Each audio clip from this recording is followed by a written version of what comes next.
everyone. My topic is techniques of decision making. I am Payal Singla from PG Department of Commerce and Business Management, Arya College, Ludhiana.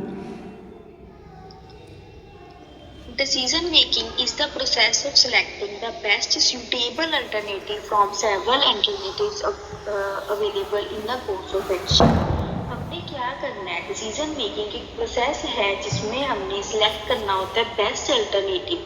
हमारे पास अलग अलग course of action होते हैं कि हम किसी काम को किस वे में कर सकते हैं। डिफरेंट वेज हमारे पास हैं, डिफरेंट डिसीजन हमें लेने होते हैं। ड्यूरिंग द बिजनेस टाइम हमें अलग अलग चीज़ों को डिसाइड करना होता है। इन चीज़ों को डिसाइड करने के लिए हम एक क्राइटेरिया रखते हैं जिसमें हमारा कॉस्ट, टाइम और बहुत सारे वेरिएबल्स हैं, फैक्टर्स हैं जो हमें अफेक्ट करते हैं।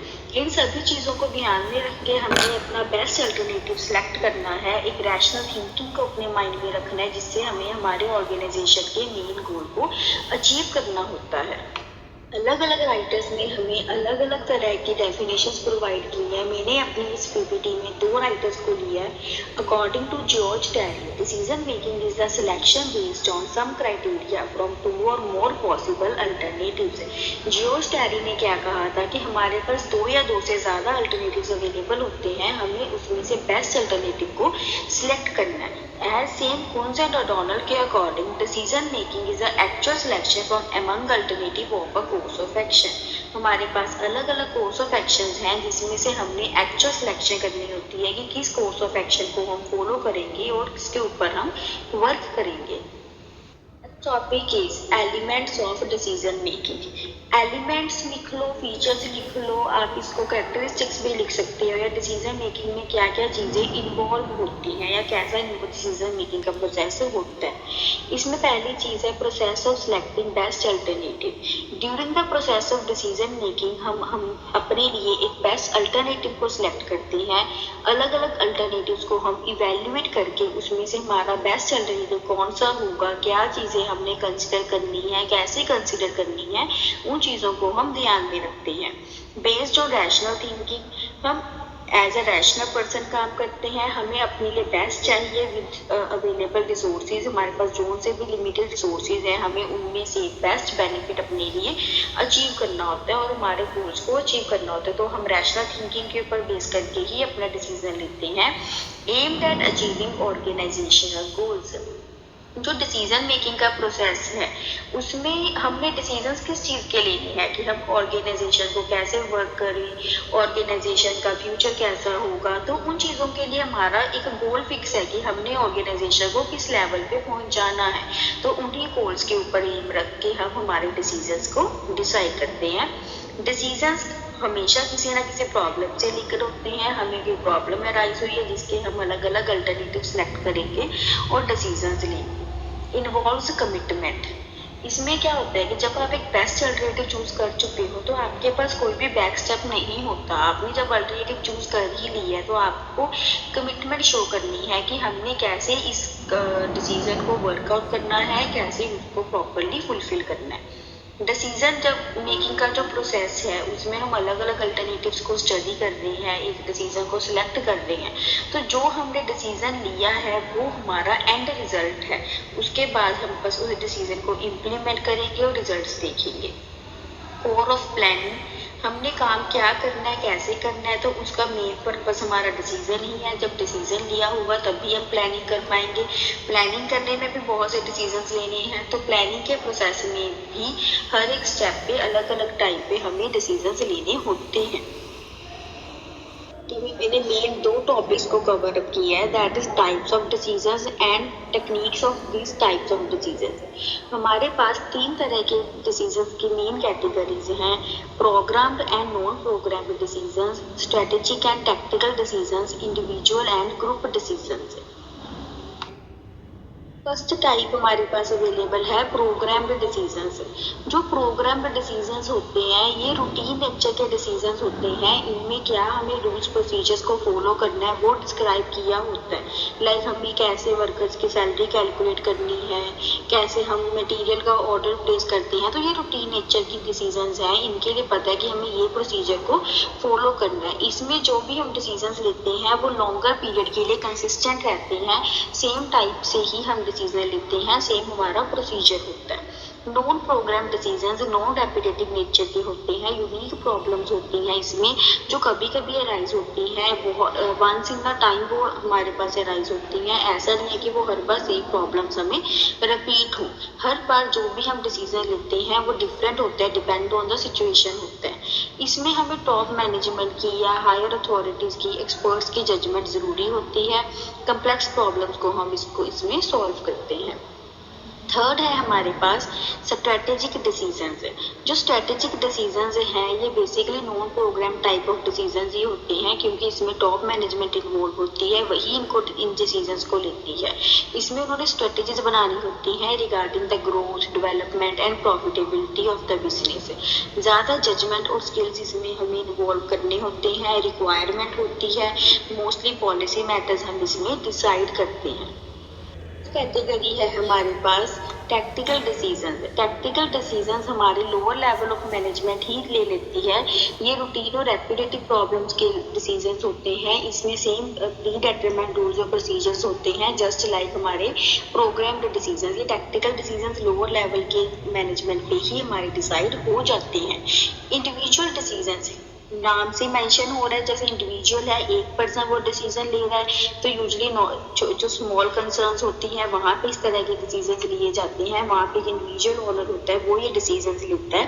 रूटीन और सिंपल टाइप ऑफ डिसीजन होते हैं। रूल के आपके जो भी डिटरमाइंड रूल्स हैं आप उन्हीं से ये डिसीजन ले लेते हो। ज़्यादा कॉम्प्लेक्स डिसीजन ये नहीं होते। स्मॉल कंसर्न्स है तो प्रॉब्लम भी स्मॉल लेवल पे आती है, तो ये इंडिविजुअल डिसीजन ही लिए जाते हैं। लास्ट है आपके पास ग्रुप डिसीजन।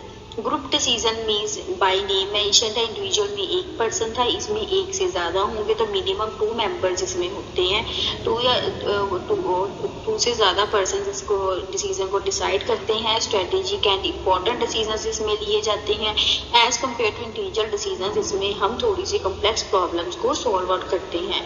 जो ग्रुप डिसीजन होते हैं इनका लॉन्ग टर्म इम्पैक्ट होता है ऑर्गेनाइजेशन की वर्किंग के ऊपर, ग्रोथ के ऊपर। टॉपिक मैं आप लोगों के साथ डिस्कस करना चाहती हूँ वो है टेक्निक्स ऑफ डिसीजन मेकिंग। ये मोस्ट इम्पॉर्टेंट क्वेश्चन है as according to paper point of view. Techniques of decision making में 2 तरह के टेक्निक्स हैं, traditional and modern techniques. Traditional techniques की फर्दर 2 कैटेगरीज हैं, decision making for program decision and decision making for non program decision. Modern में हमारे पास 2 categories आ जाती हैं, ह्यूरिस्टिक टेक्निक और participative decision making. Decision making for programmed decisions. Decision making for program decisions के आगे 2 तरह की हमारी टेक्निक्स हैं। पहली है स्टैंडर्ड प्रोसीजर्स एंड रूल्स। जैसे मैंने पहले आपको बताया, प्रोग्राम डिसीजंस वो डिसीजंस होते हैं जो रूटीन नेचर के हैं, जिनको ज़्यादा हमें प्रेशराइज करने की ज़रूरत नहीं है। इसमें प्री डिटरमाइंड रूल्स हैं जिनके अकॉर्डिंग हम डिसीजंस लेते हैं। तो वही चीज़ है, इसमें हमारे पास स्टैंडर्ड प्रोसीजर्स और रूल्स होने ज़रूरी हैं। कोई भी ऑर्गेनाइजेशन है वो प्रॉपर स्टैंडर्ड रूल्स और प्रोसीजर्स को डेवलप करके रखती है for the routine and repetitive decisions के लिए। ऑर्गेनाइजेशनल स्ट्रक्चर क्या होता है कि जैसे आपका टॉप लेवल है, मिडिल लेवल है, लोअर लेवल है, ये एक तरीके का स्ट्रक्चर है। इसमें सुपीरियर और सबऑर्डिनेट के बीच में क्या रिलेशन है वो डिफाइन किया जाता है। तो ऑर्गेनाइजेशन स्ट्रक्चर में हमें ये पता होता है कि कौन सा काम किसको डेलीगेट किया गया है, किस पर्सन को क्या अथॉरिटी है, सबऑर्डिनेट्स ने किसको रिपोर्ट करना है। तो ये स्ट्रक्चर प्रॉपर्ली मेंटेन्ड होना चाहिए। ये भी एक टेक्निक है डिसीजन मेकिंग की, जिसमें आपको इजीली पता होता है कि हमें किस डिसीजन के लिए किस पर्सन के पास जाना है। सेकंड कैटेगरी है decision making for non programmed decisions. जैसे आपको मैंने पहले बताया, non program decisions routine nature के डिसीजंस नहीं होते। इसमें यूनिक प्रॉब्लम्स होती हैं जिनको हम सॉल्व करते हैं। तो इनको सॉल्व करने के लिए हमारी जो टेक्निक्स हैं वो भी थोड़ी सी कॉम्प्लेक्स हैं। फर्स्ट है लीनियर प्रोग्रामिंग। लीनियर प्रोग्रामिंग में हम अलग अलग वेरिएबल्स में आपस में रिलेशनशिप सेट करते हैं कि अगर एक वेरिएबल की वैल्यू अप जाती है तो दूसरे वेरिएबल को क्या इफेक्ट पड़ेगा। तो इसमें हम अलग अलग हमारे वेरिएबल्स में लीनियर रिलेशनशिप आइडेंटिफाई करते हैं। उससे हम ये पता करते हैं कि हम किस पोजीशन में या किस रेशियो में अलग अलग वेरिएबल्स को यूज़ करें जिससे हमें हमारे लिमिटेड रिसोर्सेज का बेस्ट यूज़ हमें मिले, बेस्ट बेनिफिट हमें मिले। सेकंड है probability theory. Probability theory success और फेलियर थियोरी है। इसमें हम ये देखते हैं कि कितने चांसेस हैं हमारे सक्सेस होने के, कितने चांसेस हैं हमारे फेलियर होने के। तो अलग अलग पे ऑफ मैट्रिसेस बनाई जाती हैं, प्रॉपर डिसीजन ट्री बनाया जाता है, जिसमें हम ये देखते हैं कि अगर हम ऐसा डिसीजन लेंगे तो इसका फर्दर हमें क्या डिसीजन लेना है, उसका फर्दर स्टेप हमें क्या लेना है। तो उसमें हम अलग अलग वेरिएबल्स को कंस्ट्रक्ट करते हैं और उसमें सारी एक्टिविटीज होती हैं कि इन फ्यूचर में हम क्या कर सकते हैं, प्रेडिक्टेड एक्टिविटीज हम इसमें लिखते हैं। थर्ड है हमारे पास गेम थियोरी। गेम थियोरी में हमें डिसीजंस लेने होते हैं कॉम्पिटिटिव सिचुएशन के। ये वॉर के टाइम पे यूज होती थी, उसके बाद अभी ये बिजनेस साइकिल्स में भी यूज होने लग गई है। इसमें दो या दो से ज़्यादा पार्टीज में जिनमें कंफ्लिक्ट है, हम उनको गेम थियोरी में लेते हैं कि ये अलग अलग प्लेयर्स हैं, उनको प्लेयर माना जाता है। तो जितने भी प्लेयर्स होते हैं वो इंटेलिजेंटली और रैशनली वर्क करते हैं, उनको पता होता है कि दूसरा प्लेयर क्या स्टेप ले सकता है, तो उसने अपना स्टेप उसी अकॉर्डिंगली लेना है कि हमें बेस्ट टू बेस्ट बेनिफिट हमें मिलना ही चाहिए। हमारे पास नॉन प्रोग्राम डिसीजंस के अंदर क्यूइंग थ्योरी को वेटिंग लाइन थ्योरी भी बोला जाता है। इसमें हमने क्या देखना है कि जैसे हमारे बिजनेस के प्रोसेस हैं तो अलग अलग एक्टिविटीज इन्वॉल्व हैं। एक एक्टिविटी अगर एक मशीनरी पे चल रही है तो दूसरी एक्टिविटी को कितना टाइम लगेगा, वेट कितना करना पड़ेगा। तो बेसिकली हमने हमारा वेटिंग टाइम और आइडल टाइम मैनेज करना है कि हमारी जो वेटिंग टाइम और आइडल टाइम के बीच में भी हमें कॉस्ट पड़ रही है, वो कॉस्ट हमें ज़्यादा ना पड़े, क्योंकि उस कॉस्ट के अगेंस्ट हमें कोई भी रेवेन्यू जनरेट नहीं हो रही। हमने वेटिंग टाइम और आइडल टाइम को मिनिमाइज करके ऐसे एफर्ट्स करने हैं कि ये टाइम मिनिमाइज हो और हमें बेस्ट टू बेस्ट बेनिफिट मिल सके। नेटवर्क टेक्निक्स क्या होती हैं? हमने हमारी एक्टिविटीज के बीच में एक नेटवर्क जनरेट करना है, एक पाथ क्रिएट करनी है, जिस पाथ के वे में हम हमारी एक्टिविटीज को परफॉर्म करेंगे। PERT and CPM, program evaluation review technique and CPM critical path method. इन टेक्निक्स को हम यूज करते हैं प्लान करने के लिए, मॉनिटर करने के लिए और इम्प्लीमेंट करने के लिए अपने प्रोजेक्ट्स को, जो टाइम बाउंड है, जो हमें पता है कि हमें इतने टाइम में उनको कंप्लीट करना है। जिनमें टाइम के बढ़ने से हमें कॉस्ट बढ़ती है और प्रॉफिट मार्जिन हमारा कम होता है। तो हमें उन प्रोजेक्ट्स को, टाइम बाउंड प्रोजेक्ट्स को हमने कंट्रोल करना है, प्लान करना है, मॉनिटर करना है। ये डिसाइड करना है कि क्या लॉजिकल सीक्वेंस हमारा होना चाहिए जिसमें हमारी कॉस्ट और टाइम कम पड़े हमें। सेकेंड मेन कैटेगरी है टेक्निक्स ऑफ डिसीजन मेकिंग में modern techniques of decision making. इसकी फर्स्ट पॉइंट है ह्यूरिस्टिक टेक्निक।